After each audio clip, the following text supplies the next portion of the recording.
আমাদের সবার জীবনে এমন এক সময় আসে যখন চারপাশে সবকিছু অন্ধকার বলে মনে হয়।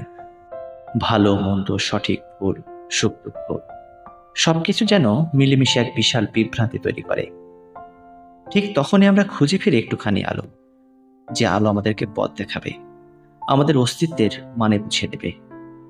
গ্রিক পুরাণে সেই আলোর প্রতীক হলেন অ্যাপোলো, সূর্যের দেবতা, সঙ্গীতের দেবতা, চিকিৎসার দেবতা, এমনকি সর্বোপরি আত্মজ্ঞান ও প্রজ্ঞার দেবতা। তিনি শুধু আলো দেননি, শিখিয়েছেন নিজেকে জানো, তাহলেই তুমি বিশ্বকে জানতে পারবে। আজ আমি আপনাদের সঙ্গে এমন একটা বিষয় নিয়ে কথা বলবো, তা কোনো দেবতার পূজার গল্প নয়, বরং নিজের ভেতরের অ্যাপোলোকে খুঁজে পাওয়ার গল্প। কারণ যে নিজেকে জানে সে সত্যিকারের আলোকিত মানুষ। গ্রিক পুরাণে অ্যাপোলো ছিলেন জিউস ও লেটোর পুত্র এবং দেবী আর্টেমিসের যমজ ভাই। তিনি জন্মেছিলেন আলো ও সঙ্গীতের প্রতীক হিসেবে, এমন এক শক্তি যা অন্ধকারকে দূর করে, আবার মনকে শান্ত করে দেয়। অ্যাপোলো ছিলেন সূর্যের আলো, কিন্তু সেই আলো শুধুমাত্র বাইরের নয়, ভেতরেরও। তিনি মানুষকে শেখাতেন আত্মবিশ্বাস, আত্মনিয়ন্ত্রণ এবং নৈতিকতা। তার মন্দিরের দরজায় লেখা ছিল একটি বাক্য, নো ইয়োরসেলফ, অর্থাৎ নিজেকে জানো। এই ছোট্ট বাক্যটি হাজার বছরের দর্শন। আমরা আজ যতই প্রযুক্তিতে উন্নত হই না কেন, এই বাক্যের সত্যতা এখনো অটল। কারণ যতদিন না তুমি নিজের ভেতরটা চিনতে পারবে, ততদিন বাইরের জগৎ তোমার কাছ থেকে অজানায় রয়ে যাবে। বন্ধুরা, নিজেকে জানা মানে শুধু নাম, পেশা বা পছন্দ জানা নয়। নিজেকে জানা মানে তুমি কে, তুমি কি চাও, তোমার শক্তি কোথায়, দুর্বলতা কোথায়, এইসব প্রশ্নের উত্তর নিজের কাছে খোঁজা। আমরা জীবনের বেশিরভাগ সময় কাটাই অন্যদের খুশি রাখতে গিয়ে। কখনো সমাজের চোখে ভালো মানুষ হতে চাই, কখনো কারো প্রত্যাশা পূরণ করতে চাই। কিন্তু সেই দৌড়ে আমরা ভুলে যাই আসলে আমরা নিজেদের, অর্থাৎ নিজেরা কি চাই। অ্যাপল আমাদেরকে শেখায় বাইরের আলো নয়, ভেতরের আলো খুঁজে নাও। কারণ বাইরের সূর্য কখনো কখনো অস্ত যায়, কিন্তু ভেতরের সূর্য কখনোই নিভে যায় না। একজন মানুষ যখন নিজেকে জানে, তখন সে ভয় পায় না। সে জানে আমি কোথায় দাঁড়িয়ে আছি, আমি কি পারি, আর কোথায় আমাকে উন্নতি করতে হবে। গ্রিক কাহিনীতে একবার অ্যাপোলো এক যুবককে বলেছিলেন, তুমি সূর্যের আলো দেখতে চাও, অথচ নিজের চোখ বন্ধ রেখেছ। এই কথাটির গভীর মানে হলো, আমরা প্রায় সাফল্য, সুখ, শান্তি খুঁজে বেড়াই বাইরে, টাকা, নাম, সম্পর্ক বা প্রশংসায়। কিন্তু এগুলোর কোনটা আমাদের ভেতরের শূন্যতা পূরণ করতে পারে না। যে মানুষ নিজেকে জানে, সে অন্যের তুলনায় নিজের উন্নতিতে গুরুত্ব দেয়। সে জানে আমি আজ যা, কাল তার চেয়েও ভালো হতে পারি। অ্যাপোলো আলোর দেবতা, কিন্তু তার আলো তৈরি হয়েছিল অন্ধকার থেকে। যেমন সূর্য ওঠার আগে রাত থাকে, তেমনি জ্ঞানের আলো পেতে হলে আমাদেরকেও অজ্ঞতার অন্ধকারের মুখোমুখি হতে হয়। আমরা প্রায়ই আমাদের ভুলগুলো থেকে পালাই। কেউ ব্যর্থ হলে নিজেকে ছোট মনে করে, কেউ দুঃখে ভেঙে পড়ে। কিন্তু অ্যাপোলোর শিক্ষা হলো, অন্ধকারকে ভয় পেও না, কারণ আলো সেই অন্ধকারের ভেতরেই জন্ম নেয়।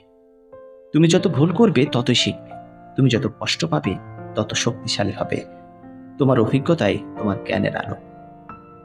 অ্যাপোলো শুধু আলো নয়, ছিলেন শৃঙ্খলার প্রতীকও। তিনি সঙ্গীতের দেবতা ছিলেন, কারণ সঙ্গীতে যেমন ছন্দ, শৃঙ্খলা ও ভারসাম্য লাগে, তেমনি জীবনের প্রতিটি ক্ষেত্রে দরকার আত্মনিয়ন্ত্রণ। আমরা প্রায় দেখি অনেকে খুব প্রতিভাবান, কিন্তু নিজের রাগ, ভয় বা প্রলোভন নিয়ন্ত্রণ করতে না পারায় ব্যর্থ হয়।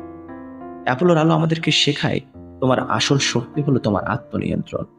যে মানুষ নিজেকে সংযত রাখতে পারে, সেই প্রকৃত মুক্ত মানুষ। কারণ নিয়ন্ত্রণের অভাবেই জীবন অন্ধকার।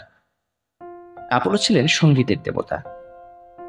তার ছিল এক ধরনের বাদ্যযন্ত্র, তা থেকে বের হতো সুর, যা মনকে শান্ত করত, দুঃখকে প্রশমিত করত। এই সুর আমাদেরকে শেখায় জীবন কেবল সাফল্যের দৌড় নয়, এটি এক সিম্ফনি, যেখানে প্রতিটি মুহূর্ত একটি নোট, কখনো উচ্চ, কখনো নিম্ন, কিন্তু মিলেমিশে তবে সৃষ্টি হয় সুন্দর সুর। আমরা যখন জীবনের উত্থান পতনকে গ্রহণ করতে শিখি, তখনই আমরা সেই সুরের অর্থ বুঝতে পারি। অ্যাপোলোর মতো আমাদেরও শেখা উচিত জীবনের প্রতিটি মুহূর্তে সৌন্দর্য খুঁজে নেওয়া। অ্যাপোলোর আলো যেমন জ্ঞান দেয়, তেমনি সতর্ক করে দেয়। অতি আলো কিন্তু অন্ধ করতে পারে। অনেকে জ্ঞান পেয়ে অহংকারে ভরে যায়, কিন্তু প্রকৃত জ্ঞান মানুষকে বিনয়ী করে তোলে। অ্যাপোলো নিজেও বহুবার দেখিয়েছেন অহংকারী পতনের। যখন আমরা ভাবি আমরা সব জানি, তখনই আমরা শেখা বন্ধ করি। তাই আত্মজ্ঞান মানে কখনো আত্ম অহংকার নয়, বরং আত্মবোধ। অ্যাপোলো ছিলেন চিকিৎসার দেবতা। তিনি জানতেন শরীরের মতো মনকেও সুস্থ রাখতে হয়। তিনি বলতেন, সবচেয়ে বড় রোগ হলো নিজের মনকে না জানা। আমরা অনেক সময় নিজেদের মানসিক কষ্ট লুকাই, ভাবি কেউ বুঝবে না। কিন্তু আত্মজ্ঞান আমাদেরকে শেখায় নিজের ক্ষত চিনতে ও ধীরে ধীরে তা নিরাময় করতে। যে নিজের কষ্টকে স্বীকার করে সেই মুক্তির পথে হাঁটতে শুরু করে। অ্যাপোলোর আলো শুধু নিজের জন্য নয়, সবার জন্য ছিল। তিনি মানুষকে শেখাতেন যে আলো তুমি নিজের মধ্যে পেয়েছো, সেটি অন্যের অন্ধকারেও ছড়িয়ে দাও। আজকের দুনিয়ায় যেখানে প্রতিযোগিতা, হিংসা আর বিভাজন বেড়ে গেছে, অ্যাপোলোর শিক্ষা আমাদেরকে মনে করিয়ে দেয় জ্ঞান তখনই পবিত্র যখন তা ভাগ করা হয়। তুমি যখন কাউকে সাহায্য করো, কাউকে বোঝাও, কাউকে অনুপ্রাণিত করো, তখন তুমি নিজেই এক সূর্য হয়ে ওঠো। আজকের পৃথিবীতে মানুষ যত এগিয়েছে, মানসিকভাবে ততই হারিয়ে গেছে। আমরা অনেকে জানি, কিন্তু নিজেদের সম্পর্কে জানি না। আমাদের ফোনে হাজার হাজার অ্যাপ, কিন্তু আত্মার সংযোগ দুর্বল। এই কারণে আজ অ্যাপলের আলো আমাদের আবারও প্রয়োজন। তিনি আমাদেরকে শেখান, নিজেকে জানো, নিজের আলো জ্বালো, নিজের সীমা চিনে রাখো। শেখা কখনোই বন্ধ করো না, অন্যের অন্ধকারে আলো হয়ে ওঠো। যদি আমরা এগুলো মেনে চলতে পারি, তবে অন্ধকার যতই ঘন হোক না কেন, পথ দেখা দেবে। বন্ধুরা, আত্মজ্ঞান কোনো বই থেকে পাওয়া যায় না, এটি আসে অভিজ্ঞতা থেকে। জীবনের প্রতিটি সুখ, দুঃখ, ভুল, শুদ্ধ, প্রেম, ক্ষতি সবই আত্মজ্ঞান অর্জনের উপায়। যে মানুষ নিজেকে জানে, সে বাইরের কিছুর দ্বারা প্রভাবিত হয় না। সে নিজের আলোয় চলে, নিজের ছায়াকে গ্রহণ করে, নিজের অন্ধকারকে ভয় পায় না। এই মানুষই আসল অর্থে মুক্ত, কারণ সে জানে তার আলোর উৎস তার নিজের ভেতরে। প্রিয় বন্ধুগণ, অ্যাপোলোর আলো কোনো গল্প নয়, এটি একটি পথ, এক দর্শন, এক উপলব্ধি। এই আলো বাইরের সূর্য নয়, এটি তোমার আত্মার ভেতরে রাখো। তুমি যতদিন বাইরের দিকে আলো খুঁজবে, ততদিন অন্ধকার তোমার পিছু ছাড়বে না। কিন্তু যেদিন তুমি নিজের ভেতরের দিকে তাকাবে, নিজের সত্য চিনবে, সেদিন তুমি নিজেই একটি আলো হয়ে উঠবে। তাই আজ আমি তোমাকে বলতে চাই, নিজেকে জানো, নিজের আলো চিনে নাও, আর সেটি অন্যের জীবনে ছড়িয়ে দাও। অ্যাপোলো যেমন সূর্য ওঠার বার্তা দেয়, তেমনি তুমিও হতে পারো কারো জীবনের সূর্য। কারণ জ্ঞানের আলো কখনোই নিভে যায় না, যদি তুমি সে আলো নিজের মধ্যে জ্বালিয়ে রাখো। মনে রেখো, আত্মজ্ঞানই প্রকৃত জ্ঞান, আর নিজের আলোই পৃথিবীর সবচেয়ে বড় আশীর্বাদ। ধন্যবাদ।